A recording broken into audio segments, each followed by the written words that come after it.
안녕하세요. 미국 주식의 럭키 여행입니다. 25년 투자는 공격적인 투자보다 잃지 않는 투자가 유리하다고 보고 있습니다. 25년 3월부터 관세 이슈로 인해 보름 만에 미국 시장이 급락을 했습니다. 25년 3월 13일 기준으로 최고점 대비 하락률은 S&P 500 마이너스 10%, 나스닥 마이너스 13.4%, 다우존스 마이너스 9.5%, 슈드 마이너스 7.5%입니다. 연초 대비 하락률은 S&P 500 마이너스 5.7%, 나스닥 마이너스 8.2%, 다우존스 마이너스 3.5%, 슈드 보합입니다. 미국 3대 지수가 연평균 수익률의 절반 수준까지 하락한 만큼 연평균 수익률 기준으로 6개월 전 가격으로 돌아간 것입니다. 장기적으로 미국 주식이 우상향한다고 믿고 투자를 한다면 공포를 느끼기보다는 하이딩 기간으로 바라보는 것이 장기 투자에 더 도움이 될 것이라고 생각합니다. 단 충분한 현금과 현금 흐름이 있다는 가정하에서입니다. 하지만 미국 주식이 항상 우상향만 하는 것은 아닙니다. 하락장도 있지만 많이들 간과하는 것이 바로 긴 횡보장입니다. 하락장은 충분한 현금과 현금 흐름이 있다면 저가 매수 기회가 될 수 있지만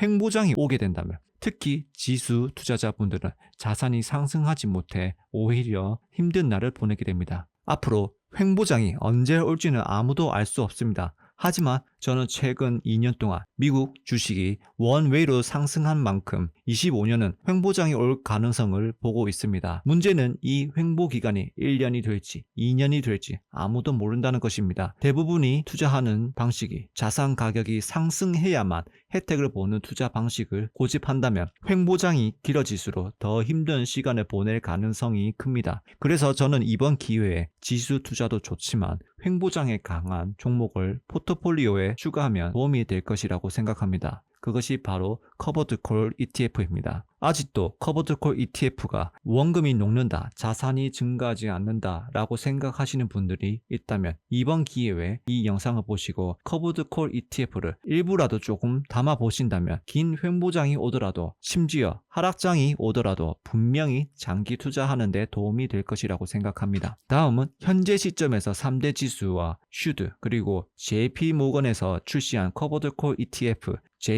JPQ를 비교해 보겠습니다. S&P 500 커버드 콜이라고 불리는 JP의 특징은 낮은 변동성 그리고 연 분배금 7에서 8%를 지급합니다. 하지만 커버드 콜 특성상 완만한 하락이나 횡보장에서는 강하지만 단기 급락에는 주가 방어가 어렵습니다. 하지만 JP는 상대적으로 방어를 잘하는 모습을 보이고 있습니다. 3개월 동안 받은 분배금을 포함한 JP의 TR 수익률은 보합입니다. 반면 JPQ는 단기 하락에 취약한 모습을 보여주고 있습니다. 최고점 기준은 주가 하락 방어를 보여주고 있지만 연초 기준으로는 단기 급락에 방어하지 못하는 것을 볼 수 있습니다. 하지만 TR 기준으로 보면 QQQ보다 잘 방어해주고 있습니다. 다우존스는 최근 배당률이 높지 않아서 토탈 수익률은 크지 않지만 관세 이슈로 기술주 위주로 크게 하락한 것을 보면 25년 초 기준으로 잘 방어해주고 있습니다. 최고점 대비 수익률은 S&P 500과 비슷합니다. 슈드 역시 주가 방어를 잘하는 모습을 보이고 있으며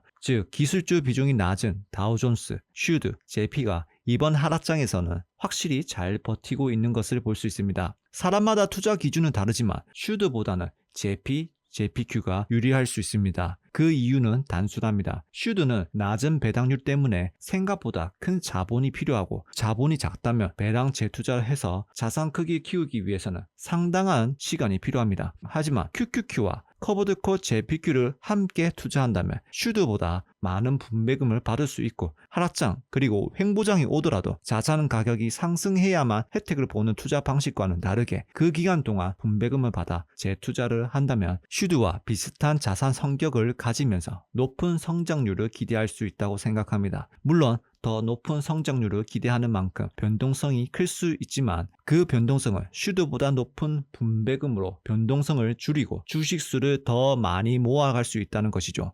과거 10년 백테스팅 자료를 보겠습니다. 자세한 계산 과정을 알고 싶으신 분들은 더보기란 영상 링크를 확인하시기 바랍니다. 투자 기간은 14년 10월부터 24년 10월까지입니다. 배당 소득세 15% 적용된 값입니다. 슈드는 10년 동안 5천만 원에서 1억 4,700만원으로 수익률 194%, QQQ는 슈드보다 변동성이 큰 만큼 2억 4,700만원으로 수익률 395%입니다. 그 다음 QQQ JPQ입니다. QQQ에 4천만원, JPQ 1천만원, 8대2 비율로 투자한다면 QQQ 단독 수익률은 467%, JPQ는 54%, 두 개를 합친다면 2억 4,200만원으로 수익률 384%입니다. QQQ 수익률하고 차이가 거의 나지 않습니다. 여기서 확인해야 하는 부분은 배당금 재투자로 인해 증가한 주식수입니다. 슈드는 37%, QQQ는 14.5% 상승했습니다. JPQ와 QQQ를 같이 투자했지만 QQQ 수익률보다 적고 주식수 증가도 슈드보다 작습니다. 투자 비율을 수정해서 다시 보겠습니다.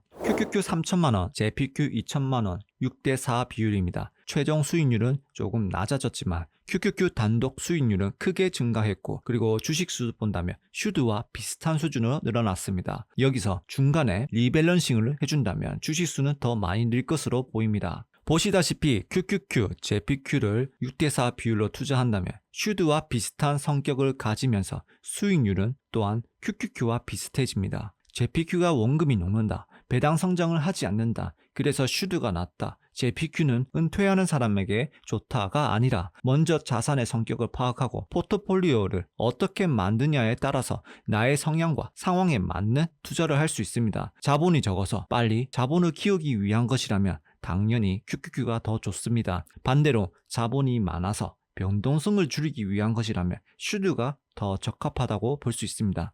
그러니까 슈드 배당 재투자로 안전하게 자산 증가 목표를 가지고 투자한다면 이 데이터를 보았을 때 차라리 QQQ와 JPQ를 선택해서 QQQ 변동성을 줄이고 슈드처럼 분배금 재투자를 통해 주식수를 늘려준다면 슈드만 투자하는 것보다 장점이 더 많을 것이라고 생각합니다. 그리고 QQQ 단독 투자했을 때보다 조정이나 하락장이 오더라도 JPQ 분배금을 받아 주식수를 꾸준히 늘려간다면 장기 투자하는데 아주 큰 힘이 될 것이라고 생각합니다. 중간에 횡보장이 있다고 생각해보세요. 횡보장에 강한 종목이 있고 없고 차이가 매우 클 것입니다. 기술주에 강한 자산, 경기 침체에 강한 자산, 하락장에 강한 자산 등 여러 가지 성격을 가진 자산들이 있습니다. 여러분들이 투자 고수라면 그 시기를 딱딱 맞춰서 투자한다면 성과가 높겠지만 누구나 할 수 있는 것이 아닙니다. 그렇기 때문에 모든 시장에서 혜택을 볼 수 있는 포트폴리오를 한번 구성해 보시면 좋을 듯 합니다. 이번 영상도 시청해 주셔서 감사합니다. 구독과 좋아요 부탁드립니다. 모두 미국 주식으로 럭키 여행이 되시기 바랍니다. 감사합니다.